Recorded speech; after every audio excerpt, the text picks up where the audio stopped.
Konsep leadership dalam sebuah bisnis merupakan hal yang sangat penting karena dapat mempengaruhi kinerja organisasi, motivasi karyawan, dan keberhasilan bisnis secara keseluruhan.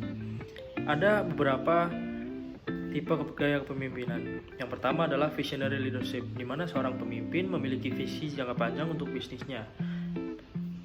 Pemimpin ini biasanya mampu menginspirasi karyawan untuk memperjuangkan visi tersebut. Dengan memiliki visi yang jelas, seorang pemimpin dapat mengarahkan seluruh organisasi ke arah yang sama dan dengan tujuan yang sama. Yang kedua adalah transformational leadership. Konsep kepemimpinan ini berfokus pada pengembangan karyawan dan meningkatkan potensi mereka untuk mencapai tujuan bisnis yang lebih tinggi. Seorang pemimpin leadership transformasional ini dapat membantu karyawan untuk bertumbuh dan berkembang, sehingga dapat memperkuat organisasi secara keseluruhan. Yang ketiga adalah situational leadership. Kepemimpinan ini menekankan pada situasi yang berbeda. Jadi, pemimpin harus bisa adaptif, di mana ketika pemimpin dihadapkan dengan berbagai macam situasi, pemimpin itu dapat mengambil keputusan dengan baik. Yang keempat, authentic leadership. Konsep kepemimpinan ini menekankan pada nilai-nilai otentik dan integritas. Jadi kepemimpinan ini biasanya pemimpinnya memiliki gaya ciri khas tersendiri dengan integritas, kepercayaan, dan nilai-nilai yang dianutnya. Hal ini dapat menciptakan organisasi yang jujur dan terpercaya. Konsep-konsep kepemimpinan tadi itu tergantung pada bisnisnya, tergantung kepada karakteristik dan kebutuhan bisnis itu sendiri.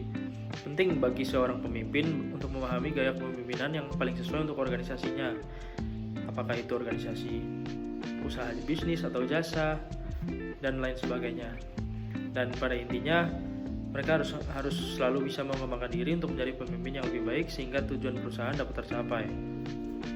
Setelah sedikit membedah beberapa gaya kepemimpinan dalam bisnis, saya memiliki satu idola di mana gaya kepemimpinannya saya sangat idolakan dan saya sangat suka. Orang tersebut adalah Elon Musk. Elon Musk merupakan seorang pemimpin yang menerapkan gaya kepemimpinan transformasional. Kenapa bisa dibilang demikian? Elon Musk dapat dikatakan pemimpin transformasional karena ia berfokus pada aspek leading change dan innovation, dan selalu berusaha mencapai tujuan besar dalam skala yang besar juga. Dia memiliki berbagai kekuatan dengan gaya kepemimpinan ini seperti pemikiran yang inovatif, kemampuan untuk menganalisa, kemampuan untuk memecahkan segala macam masalah, perencanaan yang baik, dan selalu mengeksekusi strategi dengan matang. Pada dasarnya, pemimpin transformasional ini tidak menunggu dunia untuk berubah, tapi seorang pemimpin transformasional seperti Elon Musk ini, ia yang membuat rencana dan memotivasi orang lain untuk bergabung dengannya untuk membuat perubahan yang positif di dunia melalui visi-visinya. Jadi pemimpin seperti ini mereka yang membuat perubahan di dunia, bukan menunggu dunia berubah baru mereka melakukan sesuatu. Dalam kepemimpinannya, Elon Musk selalu melibatkan seluruh orang-orang di bawahnya seperti stakeholder perusahaan untuk terlibat dalam segala proyek yang dijalankannya. Selanjutnya, mereka selalu berdiskusi bersama-sama. Jadi Elon Musk selalu menjadi pemimpin yang partisipatif dan tidak mengambil keputusan sendiri. Hal ini tentunya sangat penting bagi keberlangsungan perusahaan karena karyawan dan seluruh bawahan merasa dilibatkan dalam segala pengambilan keputusan. Selain itu, Elon Musk juga memiliki beberapa ciri-ciri dalam gaya kepemimpinannya. Yang pertama adalah dia sangat visioner.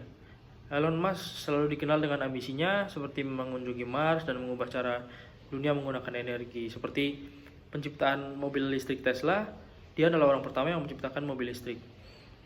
Hal ini tentunya sangat menjadi inovasi yang besar di dunia otomotif, di dunia industri elektronik atau perotomotifan segalanya. Elon Musk yang kedua juga adalah seorang pengambil risiko yang hebat. Elon Musk selalu dikenal dengan tidak takut mengambil risiko dan selalu mengejar ide-ide yang besar. Meskipun tampaknya orang di luar sana meragukannya karena keputusan yang diambil terlalu berisiko, tapi ia tetap berpegang teguh pada pendiriannya dan selalu berani mengambil risiko. Yang ketiga, Elon Musk adalah pemimpin yang inovatif. Elon Musk selalu terus bekerja melampaui limit yang dia punya. Baik seperti contohnya baik dalam perjalanan luar angkasa, dalam pembuatan mobil listrik, atau bidang-bidang yang lain. Fokusnya pada inovasi ini membantunya untuk tetap menempati posisi terdepan dalam persaingan dan menciptakan produk yang benar-benar inovatif yang selalu bisa lebih unggul daripada para pesaingnya. Elon Musk juga merupakan seorang pemimpin yang inspirasional. Sifat atau karakteristik Elon Musk ini merupakan sifat dengan kemampuan untuk memenuhi harapan yang banyak, mengungkapkan pandangan secara terperinci dengan menggunakan arahan yang memusatkan upaya anak buah dan menginspirasi anak buah untuk meraih tujuan yang membuahkan hasil signifikan bagi perusahaan. Elon Musk adalah pemimpin yang memiliki kepercayaan pada orang-orang di sekitarnya. Seperti yang tadi saya sudah bilang, Elon Musk merupakan seorang pemimpin yang partisipatif yang selalu melibatkan seluruh bawahan dan karyawannya dalam segala pengambilan keputusan. Hal ini dilandasi oleh personal traits yang baik dari Elon Musk.